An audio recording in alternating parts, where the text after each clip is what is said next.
అందరికీ నమస్కారం. నేను శిరీష. ప్రస్తుతం మనతో పాటు ఉన్నారు ప్రముఖ ఆధ్యాత్మికవేత్త, జ్యోతిష్య పండితులు, శ్రీ విద్య ఉపాసకులు డాక్టర్ సుదర్శన్ శర్మ గారు. గురుగారితో మాట్లాడదాం. నమస్కారం గురుగారు. నమస్కారం. గురుగారు, విశేషంగా జూన్ మాసంలో ద్వాదశ రాశులైన మేష రాశి వారికి ఎలా ఉండబోతుంది అంటారు? ఎలాంటి జాగ్రత్తలు తీసుకోవచ్చు అంటారు? ఈ మాసంలో గ్రహ గోచారం కూడా ఎలా ఉంటుందంటారు వీరికి? ప్రధానంగా ఈ మేషరాశి వారి యొక్క గోచార ఫలితాల గురించి తెలుసుకోబోయే ముందు ఒకసారి ఆధ్యాత్మికంగా ప్రార్థన చేసుకుని విషయంలోకి వెళ్దామమ్మా. బీజాపూరగదేక్షుకార్ముకరుజ చక్రాబ్జ పాశోత్పల వ్రీహ్యగ్రస్వ విషాణ రత్న కలశాన్ ప్రోధ్యత్కరాంభోరుహ ధ్యేయో వల్లభయ సపత్మకరయ సృష్టోజ్వల భూషయాత్ విశ్వోత్పత్తి విపత్తి సంస్థితికరో విఘ్నేశ ఇష్టార్థదః. శ్రీ మహాగణాధిపతయే నమో నమః. అస్మద్గురు చరణారవిందాభ్యో నమో నమః. అస్మత్పితు శ్రీ భమిడి వెంకట సుబ్రహ్మణ్య శర్మ పాదారవిందాభ్యో నమో నమః. ప్రధానంగా ఈ మేషరాశి వారి యొక్క గోచార ఫలితాలు చెప్పుకోబోయే ముందు ప్రధానంగా ఏ నక్షత్ర వారు ఈ యొక్క మేషరాశిలోకి వస్తారనే విషయం గురించి కొంచెం చెప్పుకుందాం అమ్మ. ప్రధానంగా అశ్విని నక్షత్రం 1, 2, 3, 4 పాదాలు, అదేవిధంగా భరణి నక్షత్రం 1, 2, 3, 4 పాదాలు, కృత్తికా నక్షత్రం 1వ పాదం వారు ప్రధానంగా ఈ మేషరాశిలోకి వర్తిస్తారమ్మా. అయితే ప్రధానంగా ఈ మేషరాశి వారికి నుంచి గోచార ఫలితాలు ఎలాగున్నాయంటే ఈ జూన్ మాసంలో ప్రధానంగా తీసుకుంటే మనకి ఈ జూన్ 2వ తేదీన మనకి గురువు అనేవాడు మారుతున్నాడమ్మా. మిథున రాశి నుండి కర్కాటకంలోకి ప్రవేశిస్తున్నాడు. అదేవిధంగా ఈ మేషరాశికి ప్రస్తుతానికి ఏలినాటి శని ప్రభావం ఒకటి నడుస్తున్నది. అదేవిధంగా ఇది కూడా దాని ఏమంటారు, ఏకాదశ మందు రాహు ఒకటి సంచారం ఒకటి నడుస్తున్నారమ్మా. ఏకాదశ మందు రాహు సంచారం వల్ల చాలా విశేషమైనటువంటి ఇబ్బందులు కలగడానికి అవకాశం అనేది ఉన్నది. ఈ యొక్క గ్రహ సంచారాన్ని తీసుకుంటే ప్రధానంగా తీసుకుంటే ఈ మేషరాశి వారికి పంచమ మందు కేతువు, అదేవిధంగా ఏకాదశ మందు రాహు సంచారం. ఇది ప్రస్తుత గోచార యొక్క సంచార గ్రహగతులు తీసుకుంటే ప్రధానంగా ఈ యొక్క గురువు అనేవాడు మిథున రాశి నుండి కర్కాటక రాశికి ప్రవేశిస్తున్నాడమ్మా. ప్రధానంగా మేషరాశి వారికి తీసుకుంటే విశేషంగా ఈ యొక్క గురు సంచారం వల్ల విశేష ధనయోగం రానున్న అవకాశం కనపడుతున్నదమ్మా. అదేవిధంగా ఎన్నాళ్ళ నుంచో సొంతింటి కళ, ప్రతి మనిషికి కూడా సొంతింటి కళ అనేది ఒకటి ఉంటుంది. ఆ సొంతింటి కళ నెరవేరే యోగం అనేది కనిపిస్తున్నది. అదేవిధంగా ప్రమోషన్ల కోసం ప్రయత్నం చేస్తున్న వారికి ఈ యొక్క మాసం చాలా అదృష్ట యోగం అని కూడా చెప్పుకోవచ్చమ్మా. అదేవిధంగా చాలా మందికి వివాహ ప్రయత్నం కోసం చేస్తున్న వారికి కూడా చాలా విశేషమైనటువంటి మాసంగా ఈ మేషరాశి వారికి చెప్పుకోవచ్చు. ఎందుకంటే గురు సంచారం వల్ల మేషరాశి వారికి విశేషమైనటువంటి యోగాన్ని కలగజేస్తున్నాడు.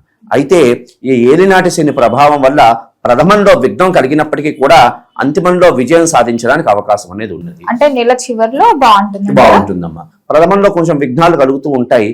ఇదంతా కూడా ఏలినాటి శని ప్రభావం అయినప్పటికీ కూడా అంతిమంలో విజయం సాధించడానికి అవకాశం అనేది సూచిస్తున్నారు. అదే ఉద్యోగాల పరిస్థితి ఏంటంటారు? ఎవరు ఉద్యోగం కోసం ప్రయత్నం చేస్తున్నారో వారికి ఈ యొక్క మాసం చాలా విశేషమైనటువంటి అదృష్ట మాసం అని కూడా చెప్పుకోవచ్చు. ఎందుకంటే ఉద్యోగం కోసం ప్రయత్నం చేస్తున్న వారికి ఉద్యోగం సిద్ధించినటువంటి యోగం అనేది కనపడుతున్నదమ్మా. అయితే కాస్త ఆరోగ్య విషయంలో కాస్త జాగ్రత్తలు తీసుకోవాలి.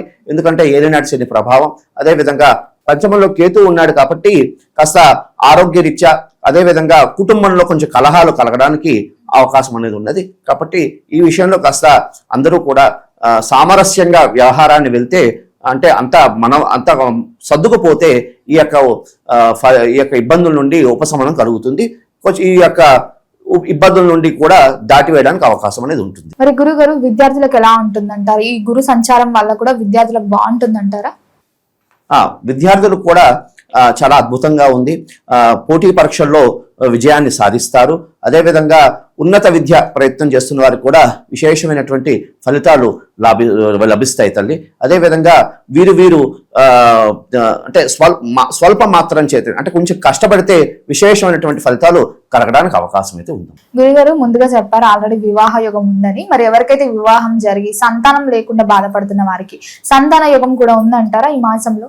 అదేవిధంగా సంతానం కోసం ప్రయత్నం చేస్తున్న వారు కూడా అదృష్ట సమయం ఇది. ఈ యొక్క సమయాన్ని చాలా అదృష్టంగా సద్వినియోగం చేసుకునే సమయం అని కూడా చెప్పుకోవచ్చమ్మా. ఎందుకంటే గురువు సంతాన కారకుడు అని కూడా అంటూ ఉంటారు. కాబట్టి ఈ యొక్క గురువు మిథున రాశి నుండి కర్కాటక రాశిలోకి ప్రవేశిస్తున్నాడు కాబట్టి తత్కారణం చేత సంతాన నిమిత్తార్థం ప్లానింగ్స్ చేసే వాళ్ళకి ఇది అదృష్ట యోగం అని కూడా చెప్పుకోవచ్చు. గురుగారు, ముఖ్యంగా ఈ మాసంలో కుటుంబ వాతావరణం కూడా ఎలా ఉంటుందో, కుటుంబంలో ఏమైనా గొడవలు జరిగే ఛాన్సెస్ ఉన్నాయి అంటారా? ఎలాంటి జాగ్రత్తలు తీసుకుంటే కుటుంబ వాతావరణం ప్రశాంతంగా ఉంటుందంటారు?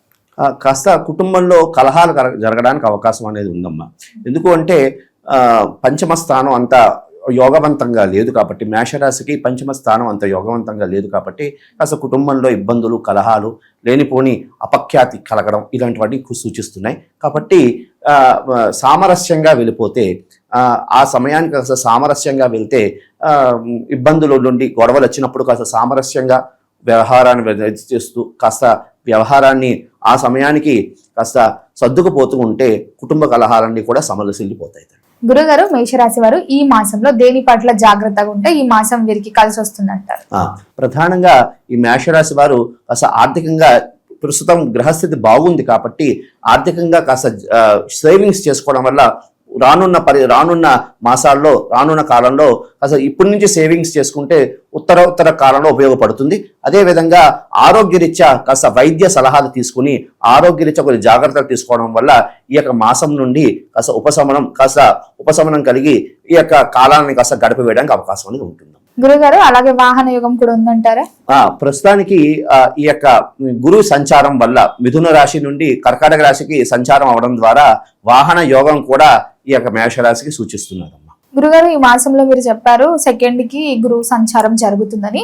మేషరాశి వారికి ఎలాంటి బెనిఫిట్స్ ఉన్నాయి అంటారు? ఈ గురు గ్రహం సంచారం వల్ల ఎలా కలిసి వస్తుందంటారు వీరికి ప్రధానంగా తీసుకుంటే ఈ గురు సంచారం వల్ల వీరికి ఆర్థికంగా, అదేవిధంగా గృహ సంబంధమైనటువంటి విషయాలు అనుకోండి, లేకపోతే వివాహ శుభ కార్యక్రమాలు అనుకోండి, అదేవిధంగా బంగారం విషయంలో సేవింగ్స్ అనుకోండి, ఏదో ఉండి ఇన్వెస్ట్మెంట్ చేయడం అనుకోండి, వీటన్నిటికి కూడా అద్భుతమైనటువంటి మాసంగా మనం ఈ యొక్క జూన్ మాసాన్ని మనం చూసుకోవచ్చు. మరి గురువు గారు, ఈ మేషరాశిలో ఉన్న అన్ని రంగాల వారికి కలిసి రావాలంటే ఈ మాసంలో ఏ దైవారాధన బాగుంటుందంటారు? ఎలాంటి పరిహారాలు చేసుకుంటే బాగుంటుందంటారు? ప్రధానంగా ఈ యొక్క మేషరాశి వారు ఈ యొక్క జూన్ మాసంలో కాస్త అశ్వత్థ నారాయణ వృక్షంకి, అంటే వేప చెట్టు, రావి చెట్టు ఉన్నటువంటి కలిసి ఉన్నటువంటి ఆ వృక్షం దగ్గరికి వెళ్ళి కాస్త దీపారాధన చేసుకోవడం ద్వారా ఉత్తమమైనటువంటి ఫలితాలు కలగడానికి అవకాశం ఉంటుంది. ప్రధానంగా ఈ యొక్క శ్లోకం చెప్పుకోవాలి. మూలతో బ్రహ్మరూపాయ, మధ్యతో విష్ణు రూపిణి, అగ్రతో శివరూపాయ, వృక్షరాజాయతే నమః అంటూ ఈ యొక్క శ్లోకం చెప్పి అక్కడ దీపారాధన చేస్తూ ప్రదక్షిణాలు చేయడం ద్వారా ఉత్తమమైనటువంటి ఫలితాలు కలుగుతాయి. అదేవిధంగా ఈ యొక్క ఏలినాటి శని ప్రభావం వల్ల వీరు కాస్త విశేషంగా పాశుపత హవనం అనేది చేసుకోవడం ద్వారా ఉత్తమమైనటువంటి ఫలితాలు కలగడానికి అవకాశం అనేది ఉన్నది. అదేవిధంగా ఈ యొక్క రాశివారు సప్తముఖి రుద్రాక్ష ధరించడం ద్వారా ఉత్తమమైనటువంటి ఫలితాలు కలగడానికి అవకాశం అనేది ఉన్నది. గురుగారు, మొత్తం మీద ఈ మాసంలో మేషరాశి వారికి ఎలా ఉంది, ఎలాంటి జాగ్రత్తలు తీసుకోవాలి, ఎలాంటి పరిహారాలు కూడా చేయాలో తెలియజేసినందుకు ధన్యవాదాలు. శుభమస్తు.